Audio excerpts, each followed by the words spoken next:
जरूर, मैं आपको समया सबका आता है विषय पर एक लंबी कहानी सुनाता हूं। एक छोटे से गांव में रमेश नाम का एक युवक रहता था। वह बहुत गरीब परिवार से था और उसे बचपन से ही कड़ी मेहनत करनी पड़ती थी। गांव के जमींदार कालू सिंह बहुत अमीर और घमंडी थे। वे हमेशा रमेश और उसके परिवार का अपमान करते थे। रमेश चुपचाप सब सह लेता था, लेकिन उसके मन में कहीं न कहीं यह बात खटकती थी कि कब उसका भी अच्छा समय आएगा। गांव में अक्सर सूखा पड़ता था, जिससे किसानों की फसलें बर्बाद हो जाती थीं। एक बार ऐसा ही हुआ और पूरे गांव में हाहाकार मच गया।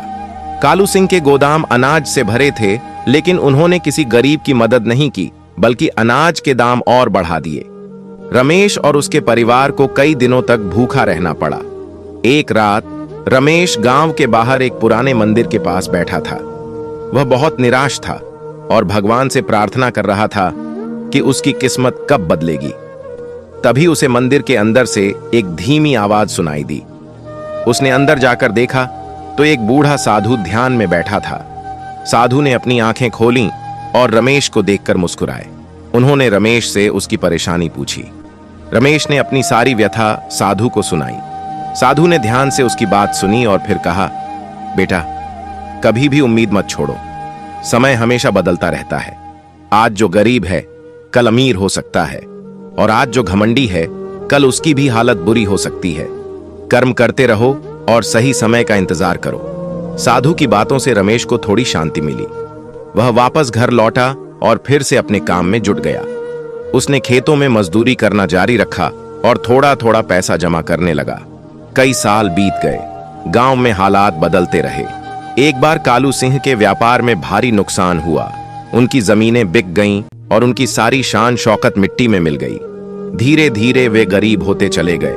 उधर रमेश ने अपनी मेहनत और ईमानदारी से थोड़ा पैसा इकट्ठा कर लिया था। उसने एक छोटी सी दुकान खोली और धीरे धीरे उसका काम बढ़ने लगा। उसकी मेहनत रंग लाई और कुछ ही सालों में वह गांव का एक सफल व्यापारी बन गया। एक दिन रमेश ने देखा कि कालू सिंह गांव की गलियों में भीख मांग रहे हैं। उनकी हालत बहुत बुरी थी। रमेश को उस समय कालू सिंह के बुरे बर्ताव याद आए, लेकिन उसने अपने मन को शांत रखा। उसने कालू सिंह को अपने पास बुलाया और उन्हें भोजन और कपड़े दिए। कालू सिंह रमेश को पहचान नहीं पाए। रमेश ने अपना परिचय दिया तो कालू सिंह शर्म से पानी पानी हो गए। उन्होंने रमेश से अपने बुरे व्यवहार के लिए माफी मांगी। रमेश ने कहा, कालू सिंह जी, उस समय मेरा बुरा समय था और आज आपका। समय हमेशा एक जैसा नहीं रहता। मैंने आपसे बहुत कुछ सीखा है, खासकर यह कि कभी भी किसी गरीब और कमजोर का अपमान नहीं करना चाहिए। रमेश ने कालू सिंह की मदद की और उन्हें अपने यहां काम पर रख लिया। कालू सिंह ने ईमानदारी से काम किया और धीरे धीरे अपनी गलतियों का पश्चाताप किया। इस कहानी से यही सीख मिलती है कि समय हमेशा बदलता रहता है। हमें कभी भी घमंड नहीं करना चाहिए और हमेशा दूसरों के साथ अच्छा व्यवहार करना चाहिए।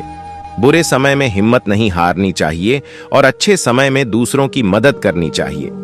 समया सबका आता है, यह बात हमेशा याद रखनी चाहिए। जरूर, यहां समया सबका आता है विषय पर एक और कहानी है।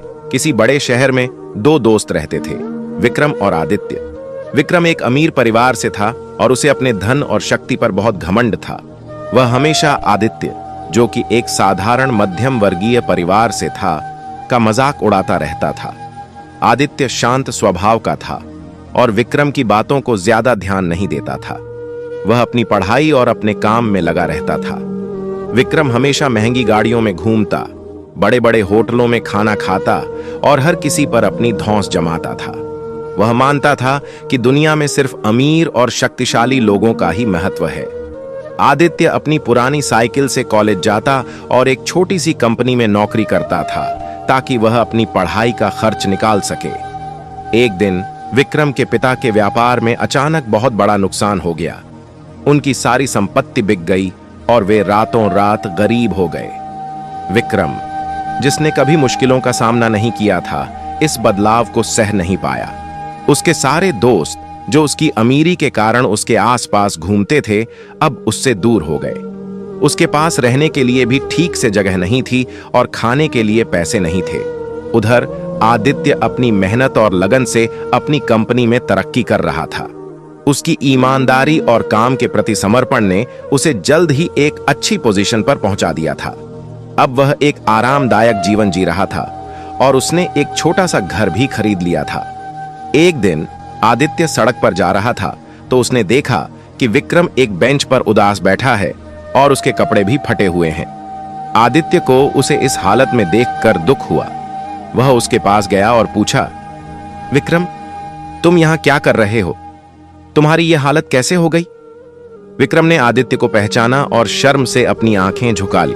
उसने अपनी सारी कहानी आदित्य को बताई। आदित्य ने उसे ध्यान से सुना और कहा, विक्रम, मैंने हमेशा सुना था कि समय सबका बदलता है। आज तुम्हारा बुरा समय है, लेकिन हिम्मत मत हारो। आदित्य ने विक्रम को अपने घर चलने के लिए कहा। उसने उसे खाना खिलाया और रहने के लिए एक कमरा दिया। विक्रम को अपनी पिछली बातों पर बहुत पछतावा हो रहा था कि उसने कभी आदित्य का अपमान किया था। आदित्य ने विक्रम को सहारा दिया और उसे अपनी कंपनी में एक छोटी सी नौकरी दिलवा दी। विक्रम ने भी मेहनत से काम करना शुरू कर दिया और धीरे धीरे उसकी आर्थिक स्थिति सुधरने लगी।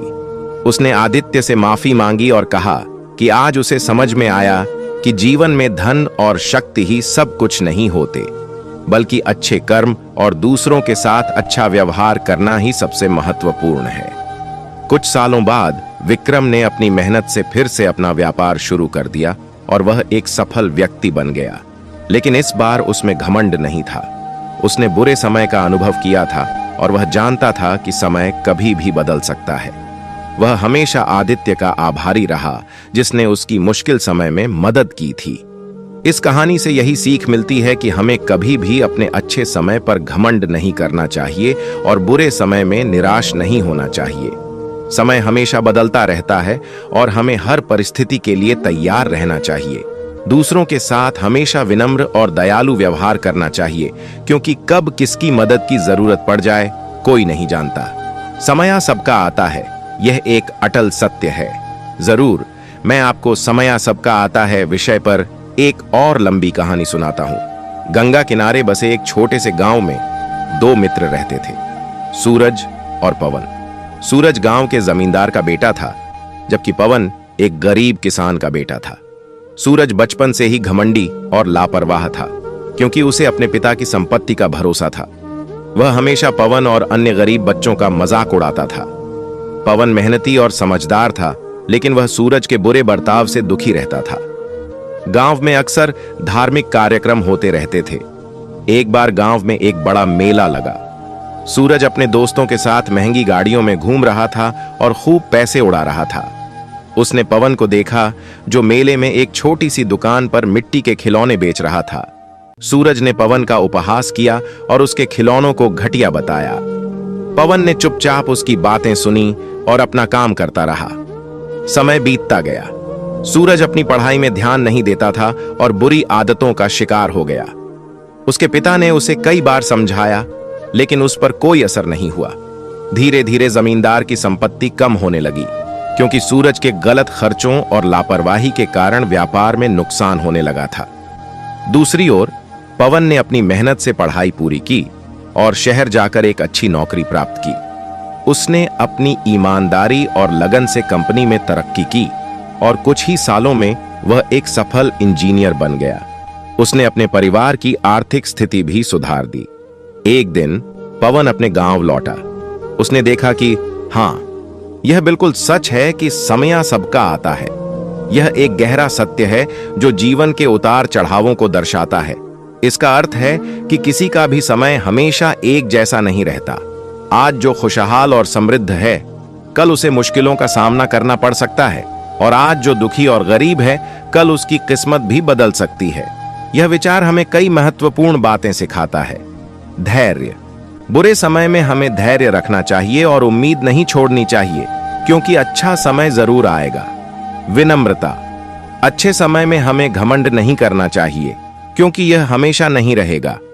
सहानुभूति। हमें दूसरों के सुख दुख को समझना चाहिए, क्योंकि समय कभी भी पलट सकता है। कर्म। हमें हमेशा अच्छे कर्म करते रहना चाहिए, क्योंकि यही अंततः हमारे भविष्य को निर्धारित करते हैं। यह एक सार्वभौमिक सत्य है जो व्यक्तिगत जीवन से लेकर बड़े सामाजिक और ऐतिहासिक परिवर्तनों तक हर जगह लागू होता है। इतिहास ऐसे उदाहरणों से भरा पड़ा है जहां शक्तिशाली साम्राज्य ढह गए और साधारण लोग ऊंचाइयों पर पहुंचे। संक्षेप में, समय सबका आता है हमें जीवन की अनिश्चितता और परिवर्तनशीलता को स्वीकार करने और हर परिस्थिति में संतुलित रहने की प्रेरणा देता है। जरूर मैं आपको समय सबका आता है विषय पर एक लंबी कहानी सुनाता हूं। एक प्राचीन और समृद्ध राज्य था जिसका नाम स्वर्णपुरी था। इस राज्य के राजा महाराजा वीरेंद्र एक शक्तिशाली और न्यायप्रिय शासक थे। उनका एक छोटा भाई था, राजकुमार रणधीर, जो स्वभाव से बहुत ही आलसी और विलासी था। रणधीर को शिकार खेलने, नाच गाने और भोग विलास में ही रुचि थी। वह राजकाज में बिल्कुल ध्यान नहीं देता था और अक्सर अपने बड़े भाई का अपमान भी करता था। महाराजा वीरेंद्र ने कई बार रणधीर को समझाने की कोशिश की, लेकिन उस पर कोई असर नहीं हुआ। राज्य के मंत्री और दरबारी भी रणधीर के व्यवहार से परेशान थे, लेकिन वे राजा के डर से कुछ कह नहीं पाते थे। प्रजा भी राजकुमार के इस रवैये से नाखुश थी। समय बीतता गया। महाराजा वीरेंद्र बूढ़े हो चले थे और उन्हें कोई पुत्र नहीं था। उत्तराधिकार का प्रश्न उठने लगा। स्वाभाविक रूप से राजकुमार रणधीर ही अगले राजा के दावेदार थे, लेकिन उनकी अयोग्यता को देखकर प्रजा और दरबारियों में चिंता फैल गई। राज्य में एक बुद्धिमान और अनुभवी मंत्री थे जिनका नाम पंडित विश्वनाथ था। वे महाराजा वीरेंद्र के बहुत विश्वास पात्र थे। पंडित विश्वनाथ ने महाराजा से अकेले में बात की और उन्हें सलाह दी कि वे उत्तराधिकारी का चुनाव गुणों और योग्यता के आधार पर करें, न कि केवल रक्त संबंध के आधार पर। महाराजा वीरेंद्र भी इस बात को समझते थे, लेकिन वे अपने भाई के प्रति स्नेह के कारण कोई कठोर निर्णय नहीं ले पा रहे थे। एक दिन पड़ोसी राज्य ने स्वर्णपुरी पर आक्रमण कर दिया। महाराजा वीरेंद्र अपनी सेना का नेतृत्व करने के लिए बहुत बूढ़े हो चुके थे। राजकुमार रणधीर डर के मारे महल में छिप गया। ऐसी संकट की स्थिति में पंडित विश्वनाथ ने आगे बढ़कर सेना का नेतृत्व किया। उन्होंने अपनी बुद्धिमत्ता और रणनीति से शत्रु सेना को पराजित कर दिया। इस युद्ध में राज्य के कई साधारण नागरिक और सैनिक भी वीरता से लड़े और उन्होंने अपनी जान की परवाह किए बिना राज्य की रक्षा की। युद्ध जीतने के बाद पंडित विश्वनाथ ने प्रजा और दरबारियों की एक सभा बुलाई। उन्होंने सभी को बताया कि राजकुमार रणधीर युद्ध के समय डरपोक साबित हुए और उन्होंने राज्य की रक्षा में कोई योगदान नहीं दिया।